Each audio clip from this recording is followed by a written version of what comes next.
As Thanksgiving and the holidays arrive while the year comes to a close, we're taking a look back at some of the most compelling conversations of 2023 on the Hidden Killers podcast. This is an examination of the hidden human condition. This is the Hidden Killers podcast. The Hidden Killers podcast. With Tony Bruschi. Retired FBI Special Agent Jennifer Coffindaffer is with us. And Jennifer, always love having you on. This is your first time back on since we've gotten a verdict in the trial of Lori Vallow Daybell. I want to get your insight and ask you the two questions. Are you surprised that the defense rested the way it did? And anything about the verdict? What's your initial reactions to all this? Well, first, I think that was a bad move by the defense. I believe, though, that probably the defense team and Lori Vallow could not come to terms in terms of what the defense should be. Yeah. Pointing the finger at Chad was the smart move. I think perhaps she wasn't in agreement, judging by how she reacted in closing. So that's kind of my thoughts there. I think that was just, look, the deal was sealed. It's hard to come up with a defense when there is no defense. I will say that. I think they're just going to rely on the appeal. And that's interesting, the way that it all played out. And you're exactly right. What do you do when there isn't much of a defense? What I'm curious about, though, with the appeal process is if she was not happy that they went down that road of throwing Chad under the bus, of even throwing her under the bus in many ways in terms of her mental health and such. And yeah, I've heard the same thing. We saw the same thing in her reaction. She did not look all too happy that those sort of points were brought up, and I'm guessing she probably didn't want them brought up as well. Could that work in her favor of defense of saying, look, my counsel did not do what I asked them to? I think very possibly.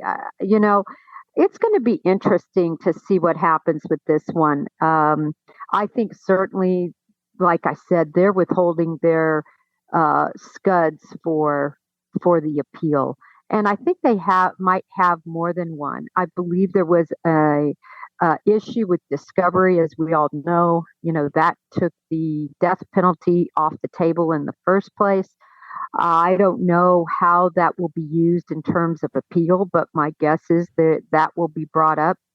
As you said, the Sixth Amendment in terms of counsel, she's probably going to argue all sorts of issues there.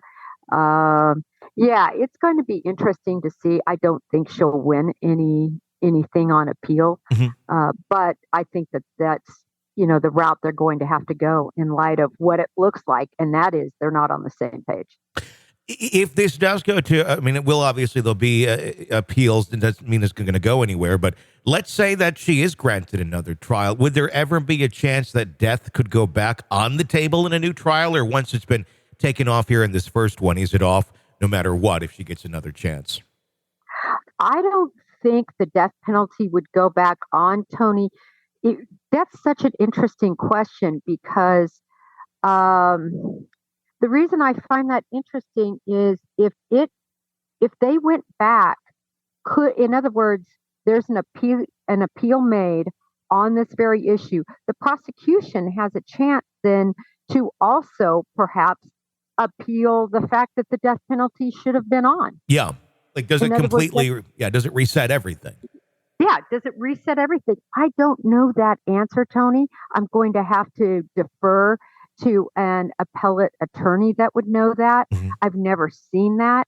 That's a great question. It's very interesting to think about. The other thing I've been wondering about with this case, as now we see it continue to go on, it's far from over. Obviously, she still has sentencing. But there are two other pending trials that are going to be happening at some point, likely, that for the death of her husband, Charles Vallow. And now we're hearing that Maricopa County wants to press charges against her for the attempted murder of Brandon Boudreaux. Obviously, attempted murder doesn't carry the death penalty, but I believe Arizona does have the death penalty, correct? They have the death penalty, but because this is a conspiracy case, I don't believe the death penalty will be on the table. I actually had to do some extra research regarding this issue. It's not going to be on the table because of what she's being charged with, which Okay. I will believe to be conspiracy on the attempted and conspiracy on the murder. So it does not work to be a death penalty case unless if it's something other than conspiracy. It would have to be direct first degree murder, not conspiracy. Right. A murder charge, first degree murder charge. And since it's a conspiracy, the death penalty would be off the table.